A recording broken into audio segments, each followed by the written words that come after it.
오늘 설교 제목이 뭐죠? 예, 회복의 장소 갈릴리 2입니다. 그러면 회복의 장소 갈릴리 1도 있었겠네요? 예. 지난달에 우리는 회복의 장소 갈릴리에 대해서 말씀을 살펴보았습니다. 다 기억나시는 표정인 것 같아요. 너무 감사합니다. 예, 예수님은 유월절 만찬을 마치시고 제자들과 감람산으로 건너가셨습니다. 예수님은 거기서 스가랴 선지자의 예언의 말씀을 인용해서 놀라운 말씀을 하세요. 우리 기억을 되살리기 위해서 마가복음 14장 27절과 28절을 같이 읽겠습니다. 아멘. 예, 시작. 예수께서 제자들에게 이르시되 너희가 다 나를 버리리라. 이는 기록된 바 내가 목자를 치리니 양들이 흩어지리라 하였음이니라. 그러나 내가 살아난 후에 너희보다 먼저 갈릴리로 가리라. 아멘. 예, 예수님의 말씀은 자신의 십자가 사건 앞에서 제자들이 모두 다 예수님을 버리고 흩어져 도망치게 될 것이라고 하는 말씀이었죠. 제자들이 완벽하게 실수하고 실패할 것이라고 하는 예언의 말씀이었어요. 그러나 예수님은 부활하신 후에 제자들보다 먼저 갈릴리로 가 계시겠다고 약속하십니다. 오늘 본문은 예수님의 말씀처럼 제자들이 모두 다 흩어져 도망치게 되는 내용으로 되어 있습니다. 예수님은 유월절 만찬을 드시면서 새 언약을 제정하셨습니다. 예수님의 새 언약은 자신의 목숨을 많은 사람을 위한 대성물로 내어주시는 언약이었죠. 유월절 만찬 후에 예수님은 기드론 골짜기를 건너서 감람산에 있는 겟세마네 동산에 이르셨습니다. 그리고 그 동산에서 자신의 십자가 사명을 위하여 전심으로 기도하셨죠. 그러나 예수님과 끝까지 함께 하겠다고 약속하고 큰 소리 치던 제자들은 모두 다 깨어있지 못하고 잠을 잤어요. 그리고 마침내 예수님을 잡으려고 하는 무리가 겟세마네 동산에 도착하게 됩니다. 다시 한번 14장 43절 읽겠습니다. 43절 시작. 예수께서 말씀하실 때 곧 열둘 중에 하나인 유다가 왔는데 대제사장들과 서기관들과 장로들에게서 파송된 무리가 검과 뭉치를 가지고 그와 함께 하였더라. 아멘. 예수님이 일어나라 함께 가자 보라 나를 파는 자가 가까이 왔느니라 이 말씀을 하시자마자 무리들이 다가왔습니다. 가롯 유다가 온 거예요. 예, 유다는 예수님의 12제자 중에 하나이죠. 그렇죠? 마가복음 14장은 유다를 줄곧 3번이나 12 중에 하나로 표현합니다. 12 중에 하나인 가롯 유다가 돈을 받고 예수님을 팔아넘기기로 약속하죠.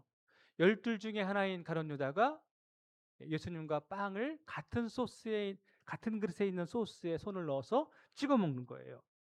12 중에 하나인 가롯 유다가 지금 예수님을 팔아먹기 위해서 막 겟세마네 현장에 도착한 것이죠. 사랑하는 성도 여러분, 12 중에 하나라는 말이 너무나 서글프게 들립니다. 예수님과 12은 3년 동안을 밤낮으로 함께한 한 공동체입니다.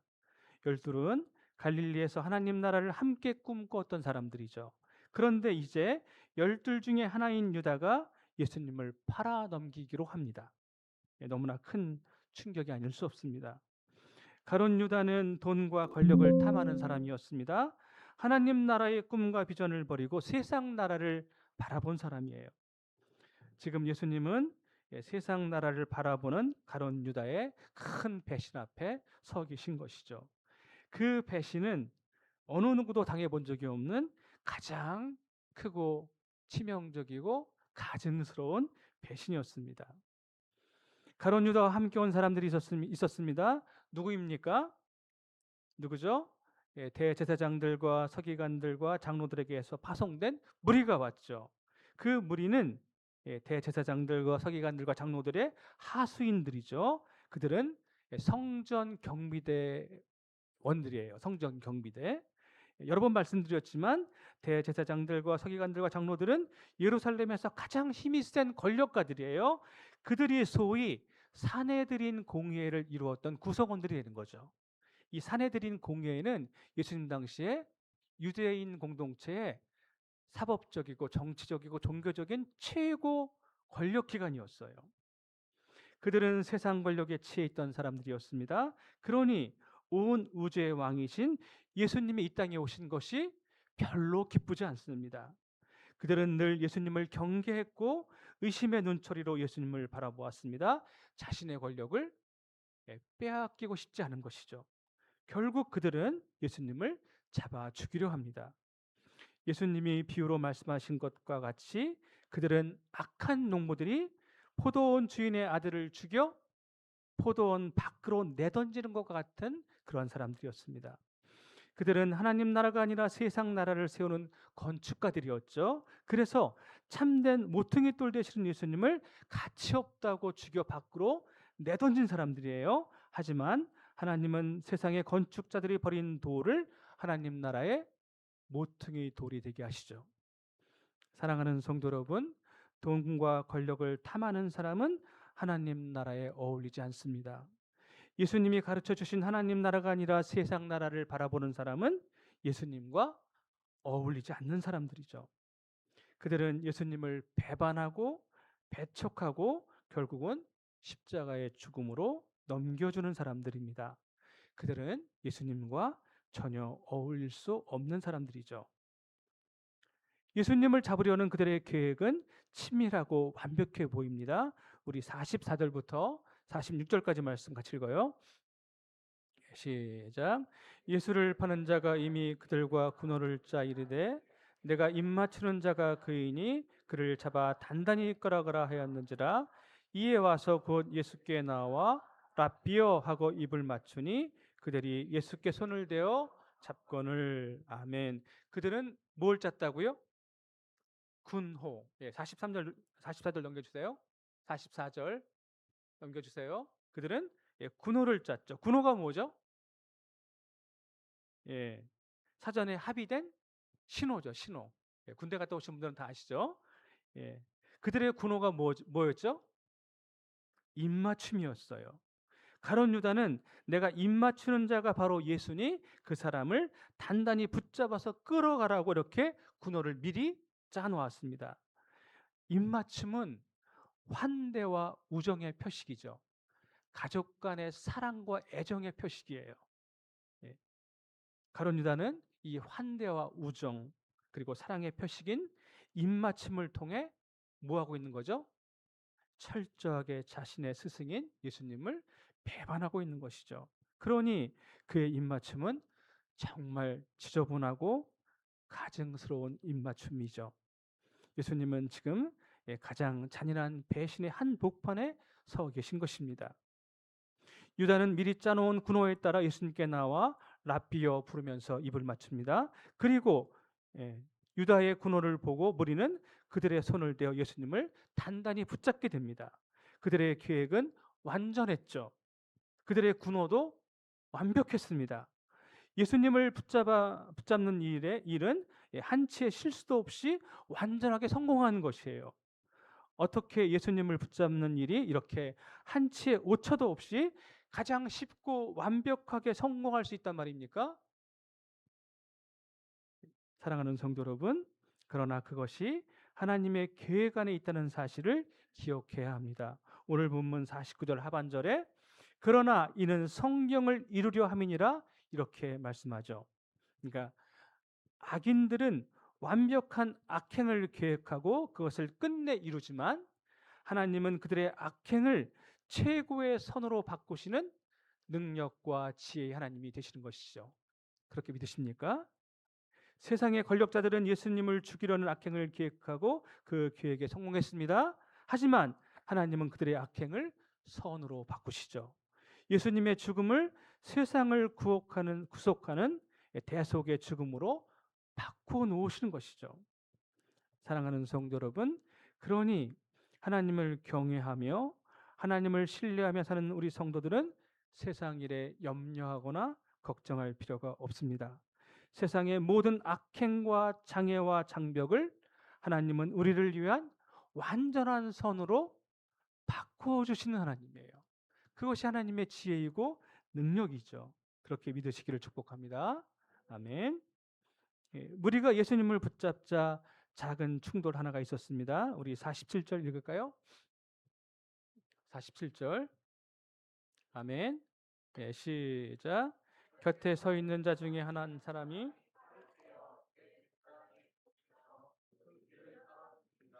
아멘. 예수님의 제자 중 하나가 칼을 빼서 대제사장의 종을 쳐 그 길을 떨어뜨리죠. 요한복음에 의하면 이 제자가 누굴까요? 마가복음에는 안 나와 있지만 요한복음에 나와 있어요. 누구죠? 베드로. 역시 우리 가나안 교회가 상당히 수준 높은 성도들이시죠. 베드로고 또 조금 전에 얘기한 종은 누굴까요? 종의 이름이 뭐죠? 말고. 말고죠, 말고. 요한복음엔 그렇게 기록돼 있죠. 말고는 조금 전에 말씀드린 성전 경비대의 일원입니다. 그는 대제사장의 원래 그 종으로 부르는 사람이에요. 그러니까 말고는 성전 경비대의 최고급 장교로 보입니다. 다시 말씀드리면 지금 베드로는 칼을 빼서 상대방 적수를 향하여 칼을 휘두른 거예요. 선제 공격을 한 거죠. 하지만 베드로의 행동은 옳지 않습니다. 하나님의 나라와 세상의 구원이 칼로 이루어지는 것이 아니기 때문이죠. 50절에도 나오지만 베드로를 포함한 모든 제자들이 결국 예수님을 다 버리고 도망하게 됩니다. 그들은 모두 실패하죠. 칼을 가지고 세상의 구원을 꿈꾸는 사람들은 모두 다 실패할 것이 분명합니다. 사랑하는 성도 여러분, 우리 기독교는 물리적인 싸움을 하는 종교가 아니에요. 교회 공동체는 육적인 싸움을 하는 곳이 아닙니다. 그래서 에베소서 6장 12절에 이렇게 말씀하시죠. 우리의 씨름은 혈과 육에 속한 것이 아니라 이렇게 가르치고 계시죠. 우리가 싸우는 싸움은 믿음의 선한 싸움입니다. 우리의 싸움은 복음의 진리를 올바르게 세워가는 싸움이죠. 우리의 싸움은 성령 안에서 나의 옛사람을 벗어버리는 싸움, 곧 주님을 닮아가기 위해 내 옛사람과 싸우는 싸움이에요. 날마다 나 자신을 쳐서 주님께 복종하는 싸움이죠. 그런데 아직도 여전히 정치적인 싸움, 군사적인 싸움, 물리적인 싸움, 세상의 싸움에 휘말리는 사람들이 있습니다. 그것은 결코 올바른 믿음이 아닙니다. 예수님과 어울리지 않는 믿음이죠. 사랑하는 성도 여러분, 이런 측면에서 베드로는 실패한 것이죠. 우리는 베드로의 이런 전철을 따라가면 안 됩니다. 베드로가 지금 칼을 들어 휘두르는 싸운 그의 모습은 마치 검과 몽치를 가지고 온 권력자들의 하수인들과 다를 바 없는 모습이죠. 그러니까 베드로의 행동은 오히려 예수님을 강도의 모습으로 몰아가는 어리석은 행동이라 할 수 있습니다. 이 광경을 보신 예수님이 어떻게 반응하시는지 우리 48절 말씀 같이 읽겠습니다. 48절 시작. 예수께서 무리에게 말씀하여 이르시되 너희가 강도를 잡는 것 같이 검과 뭉치를 가지고 나를 잡으러 나왔느냐. 아멘. 다른 복음서들과 달리 마가복음은 베드로의 행동에 대해서 별로 평가하지 않아요. 마가복음의 초점은 사내들인 공회가 보낸 무리의 행동에 집중되어 있습니다. 예수님은 그들이 강도를 잡는 것 같이 검과 뭉치를 가지고 나를 잡으러 왔다고 말씀하시죠.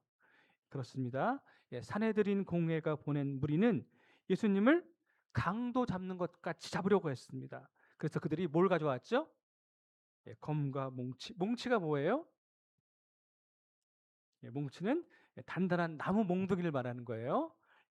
그들은 예수님을 강도로 여겼습니다. 여기서 강도는 무기를 써서 반란을 주도하는 사람, 폭도, 무법자 이런 의미가 있습니다. 그러니까 예수님 당시에 거짓 메시아, 거짓 그리스도가 종종 사람들을 현혹해서 이런 반란과 폭동을 일으키기도 했어요. 하지만 예수님은 그러한 폭도, 무법자가 아닙니다. 예수님은 물리적인 싸움을 준비하시는 분이 아니시죠. 사랑하는 성도 여러분, 조금 전에 말씀드렸지만 우리의 싸움은 혈과 육의 싸움이 아닙니다. 그런데 사람들은 예수님을 폭도로 여겨요. 혈과 육의 싸움을 하는 사람으로 인식하죠. 이런 사람들 역시 예수님과 그분의 복음에 전혀 어울리지 않는 사람들이죠. 사랑하는 성도 여러분, 그런데 진짜 강도는 누굴까요? 우리 마가복음에 나와 있었어요. 예루살렘의 종교 지도자들, 곧 대제사장들과 서기관들과 장로들이 강도였다는 사실을 기억하시기 바랍니다. 그들은 거룩하신 하나님의 성전, 곧 만민이 기도하는 집을 무슨 소굴로? 강도의 소굴로 만든 사람들이죠. 그들은 하나님의 성전을 하나님의 임재와 영광이 가득한 곳이 아니라 세상의 탐욕이 흘러넘치는 곳으로 만든 장본인들이죠. 그들은 하나님의 포도원이 가장 좋은 극상품의 포도 열매를 맺는 곳이 아니라 먹을 수 없는 들포도, 시고 맛없는 들포도 맺는 포도원으로 전락시킨 사람들이에요. 그들은 포도원 주인의 아들을 죽여 성전 밖으로 내던진 자랑무도한 강도였습니다. 바로 그러한 사람들이 오히려 예수님을 강도로 여기며 잡으러 하고 있습니다. 반복되지만 바로 그들이 지금 포도원 주인의 아들을 죽여 밖으로 내던지려 합니다. 마가복음 15장을 보면 그들은 예수님을 다른 강도 둘과 함께 십자가에 못 박아 죽이죠.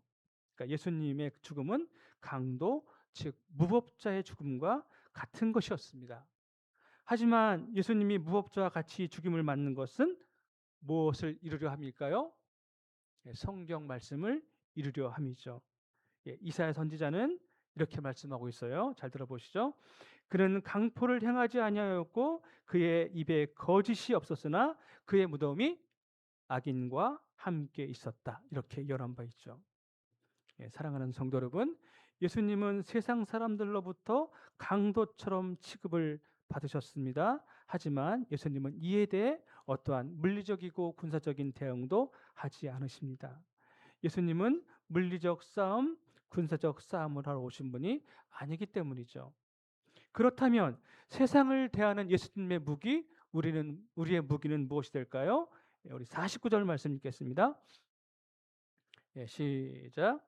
내가 날마다 너희와 함께 성전에 있으면서 가르쳤으되 너희가 나를 잡지 아니하였도다. 아멘. 예수님은 내가 날마다 너희와 함께 성전에 있으면서 뭐 하셨다고요? 가르치셨다고요. 예수님의 무기는 가르침이었죠. 무엇에 관한 가르침이었을까요? 성경의 가르침이죠. 하나님 나라와 복음에 관한 가르침이죠. 예수님은 공생의 3년 내내 하나님 나라의 복음을 전파하며 가르치셨습니다. 예수님은 그 사역을 예루살렘에서도 날마다 이어갔어요. 예수님은 자신을 강도로 취급하는 세상을 피하지 않으셨습니다. 그들과 함께하며 날마다 하나님 나라의 복음을 가르치셨습니다. 사랑하는 성도 여러분, 그러니 우리 성도의 무기는 무엇이 되겠습니까? 예수님이 가르쳐 주신 말씀, 하나님 나라의 복음이 우리의 무기가 되는 거예요. 칼과 몽둥이가 우리의 무기가 아니에요. 뭐가 우리의 무기라고요? 예수님이 가르쳐 주신 하나님 나라의 복음, 성경 말씀이 우리의 무기죠. 성도는 혈과 육으로 싸우는 사람들이 아닙니다. 군대를 동원해서 군사적인 싸움으로 하나님 나라를 세워가는 사람들이 아니죠. 이런 사람들은 예수님과 어울리지 않습니다. 예수님의 제자는 예수님이 가르쳐 주신 하나님 나라의 복음을 들고 세상을 향해 나가는 사람들입니다. 복음에는 하나님 구원의 능력이 나타납니다. 세상의 어둠과 악한 권세를 물리치는 힘이 있어요. 가장 나약해 보이는 그 소리가, 그 복음의 소리가 사실은 가장 큰 능력과 지혜를 담고 있습니다. 복음은 세상을 살리는 구원의 통로가 됩니다. 사랑하는 성도 여러분, 그러니 우리는 복음의 사람이 되어야 해요. 칼과 몽체의 사람이 아니라 복음의 사람이 되어야죠. 복음을 더 깊게 배우고 익히셔야 합니다. 복음이 내 삶의 원동력이 되어야 해요.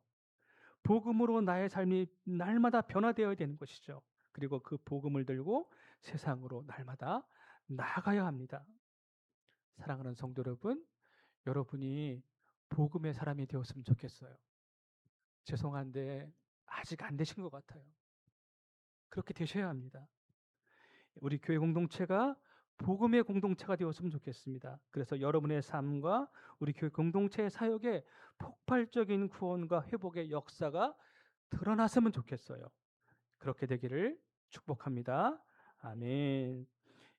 예수님의 싸움이 군사적이고 정치적인 싸움이 아니라는 사실이 분명해졌죠. 예수님은 저항하지 않으셨어요. 자, 이것을 본 제자들이 어떻게 반응할까요? 우리 50절 말씀 읽겠습니다. 50절 시작. 제자들이 다 예수를 버리고 도망하니라. 아멘. 제자들은 모두 다 예수님을 버리고 도망합니다. 예. 용기 있게 칼을 빼어 휘둘렀던 베드로도 도망가죠. 베드로는 내가 주와 함께 죽을 각오가 돼 있다고 큰 소리치던 인물이었어요. 그러나 그는 실패합니다. 그는 넘어집니다. 베드로는 주님이 주신 3번의 기도의 기회도 사실은 모두 날려버린 사람이죠. 거듭 말씀드리지만 믿음은 자기 확신이 아니에요. 믿음은 오히려 자기 부인, 자기 부정에 있죠. 내 생각과 내 기준을 꺾어버리고 주님의 가르침, 그리스도의 복음에 내 생각과 가치관과 기준을 맞춰가는 것이 이게 참된 믿음인 거예요. 이것이 없으면 우리의 믿음은 베드로처럼 실패로 끝나게 되어 있습니다. 그 실패는 변명의 여지가 없는 완벽한 실패입니다. 이어지는 51절과 52절 말씀이 이 사실을 더욱 분명하게 보여줍니다. 우리 51절과 52절 읽겠습니다. 시작. 한 청년이 벗은 몸에 배 혼이불을 두르고 예수를 따라가다가 무리에게 잡힘에 배 혼이불을 버리고 벗은 몸으로 도망하니라. 아멘. 한 청년이 무리에게 잡혔다가 벗은 몸으로, 창피하겠죠? 벗은 몸으로 도망가요. 여기서 한 청년은 누구일까요? 모르죠. 모르시니까 가만히 계신 거죠. 예. 하지만 이 청년이 마가복음을 기록한 마가 자신이라고 하는 것이 전통적으로 여러 이렇게 많이 회자되었어요. 마가일 거야, 마가일 거. 확실하진 않아요. 그렇게 생각할 수 있는 정황도 약간은 있긴 합니다. 51절에 한 청년이 벗은 몸에 뭐를? 배 혼이불을 두르고 하는 말이 있죠. 여기서 배 혼이불은 세마포천, 린넨천을 말하는 건데 고급천이에요.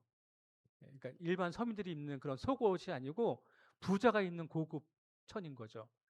마가 요한 마가가 예루살렘 출신의 부자였거든요. 예수님의 유월절 만찬도 거의 확실하게 마가의 다락방에서 행해진 것으로 여겨지죠. 그러니까 마가일 확률이 조금 있는 거죠. 하지만 마가가 이 사건을 기록한 이유는 그런 것에 있지 않습니다. 마가는 자신을 포함한 모두의 완벽한 실패를 보여주고 싶은 거예요. 빨가벗고 도망간 거예요. 완전한 실패를 보여주는 거죠. 제자들은 공포와 두려움에 빠져서 심지어 벗은 몸으로 도망치는 완전한 실패를 경험했다는 것이 팩트입니다. 그들은 두려워했고 절망했습니다. 그들은 실패하고 넘어졌습니다. 사랑하는 성도 여러분, 우리는 여기서 예수님이 잡히시던 밤, 곧 유월절 만찬을 끝내고 제자들에게 하셨던 말씀을 기억해야 합니다. 다시 한번 마가복음 14장 27절과 28절 같이 읽어요. 아멘. 시작. 예수께서 제자들에게 이르시되 너희가 다 나를 버리리라. 이는 기록된 바 내가 목자를 치리니 양들이 흩어지리라 하였음이니라. 그러나 내가 살아난 후에 너희보다 먼저 갈릴리로 가리라. 아멘. 예수님은 자신의 십자가 죽음 앞에 제자들이 다 자신을 버릴 것을 알고 계셨습니다. 그들은 십자가 사건 앞에서 모두 다 넘어지게 될 것입니다. 예수님 말씀처럼 그들은 모두 다 예수님을 버리고 도망하죠. 그들은 다 넘어지고 다 실패합니다. 사랑하는 성도 여러분, 그러나 예수님은 내가 살아난 후에 너희보다 먼저 갈릴리로 가리라 이렇게 약속해 주셨습니다. 예수님은 갈릴리에서 그들을 다시 일으키시고 회복시키실 작정이시죠. 그래서 예수님은 제자들보다 먼저 갈릴리로 가 있겠다고 말씀하시는 거예요. 예, 지난 시간에 말씀드렸지만 갈릴리는 예수님 제자들의 고향입니다. 예수님은 갈릴리에서 그들을 부르셨죠. 그들과 3년 동안 동고동락했습니다.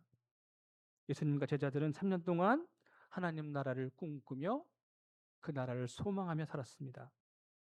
예수님이 내가 살아난 후에 너희보다 먼저 갈릴리로 가리라 하시는 것은 그 꿈을 회복하기 위함이죠. 갈릴리는 그들 삶의 모든 것이 담겨 있는 그들의 고향입니다. 예수님과 함께 웃고 함께 울고 함께 기뻐하고 함께 슬퍼했던 곳이 갈릴리예요. 예수님은 그곳 갈릴리에서 제자들의 실패와 상처와 아픔을 만져주시고 싸매주실 것이죠. 그래서 갈릴리는 회복의 장소입니다. 사랑하는 성도 여러분, 이제 말씀을 정리해 보겠습니다. 오늘 본문에 등장했던 모든 사람들은 사실은 예수님과 어울리지 않는 사람, 어울릴 수 없는 사람들이죠. 돈을 받고 예수님을 배신한 유다, 곧 가장 가증스러운 배신을 저지른 가룟 유다는 예수님과 어울리지 않죠.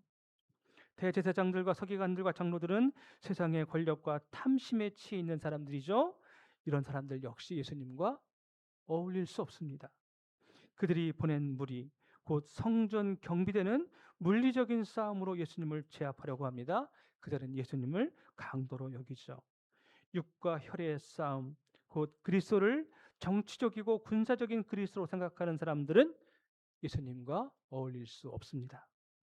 예수님의 제자 한 명이 칼을 빼어 휘둘렀는데 그도 역시 예수님과 어울리지 않죠.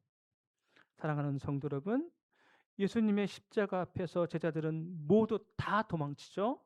목자를 치니 양들은 모두 흩어지고 도망쳐 버렸습니다. 그들은 모두 예수님과 끝까지 함께 하겠다고 큰 소리 치던 제자예요. 모두 다요. 모두 다. 하지만 그들은 넘어지고 실패합니다. 예수님이 가르쳐 주신 자기 부인, 자기 부정이 아니라 자기 확신에 빠져 있는 사람도 예수님과 어울리지 않는 사람들이죠. 지나친 자기 확신, 위험합니다. 그들은 반드시 넘어지고 실패합니다. 심지어 벗은 몸으로 도망칠 정도로 완전한 실패를 맛보게 됩니다. 사랑하는 성도 여러분, 사실상 우리 모두는, 여러분과 저 우리 모두는 예수님과 어울리지 않는 사람들이에요. 그렇지 않습니까? 예. 우리는 오늘 본문에 등장했던 사람들과 크게 다르지 않습니다. 우리는 여전히 세상의 권력과 탐심에 찌들어 있고 돈을 쫓아가죠. 자기 부인이 아니라 자기 확신에 빠져 고집스럽게 생각하죠. 다른 사람 얘기를 듣지 않아요. 예수님의 가르침이 아니라 내 생각, 내 기준, 세상의 가치관과 재물을 따라갑니다. 때때로 우리는 가증스러운 모습으로 주님을 배신하기도 합니다. 그래서 우리는 종종 실패하고 넘어집니다. 얼마만큼이요? 벗은 몸으로 도망칠 만큼 완전하게. 사랑하는 성도 여러분, 그러나 우리 주님은 우리보다 먼저 갈릴리로 가 계시는 분입니다. 우리를 회복시키는 갈릴리로 가시는 분이시죠. 우리는 모두 예수님과 어울리지 않는 사람들이지만 예수님은 그런 우리를 회복의 갈릴리로 부르십니다. 그래서 우리를 다시 일으켜 세우시고 다시 회복시켜 주시죠. 갈릴리는 회복의 장소입니다. 우리를 회복시키는 그 회복의 장소 갈릴리가 바로 예수님이시죠. 예수님 앞에 나오면 회복되고 치유받습니다. 사랑하는 성도 여러분, 무엇에 넘어지고 실패하셨습니까? 많죠. 사람, 돈, 건강, 관계, 그리고 심지어 가족, 친구들에 대해서 넘어지고 실패하지는 않으셨습니까? 어떻게 해야 할까요? 회복과 치유의 장소 갈릴리, 곧 우리 예수 앞에 나오면 됩니다. 우리는 넘어지고 실패하지만 우리 주님은 완전합니다. 여러분의 날마다의 삶이 회복의 장소 갈릴리, 곧 우리 예수님을 경험하는 삶과 믿음이 되기를 축복합니다. 아멘. 이 시간 말씀을 기억하면서 함께 찬양하죠. 주님, 우리는 넘어지고 실수합니다. 그러나 주님은 완전합니다. 우리 고백하는 마음으로 함께 찬양하겠습니다. 하나님, 우리는 날마다 넘어지고 실패합니다. 우리 모두는 주님과 어울리지 않는 사람들입니다. 그러나 주께서 우리 회복의 장소 갈릴리가 되어 주시니 감사드립니다. 날마다 회복의 장소 갈릴리에서 주님 만나는 은혜를 경험하게 하옵소서. 지금은 우리 주 예수 그리스도의 은혜와 하나님 아버지의 극진하신 사랑과 성령 하나님의 감화 감동 교통하심의 역사가 오늘 주님의 귀한 말씀 듣고 회복의 장소 갈릴리에서 날마다 주님 만나기로 다짐하는, 그리고 오늘 휴가 나온 우리 노곤이 청년회에 지금부터 영혼까지 함께 있을지어다. 아멘.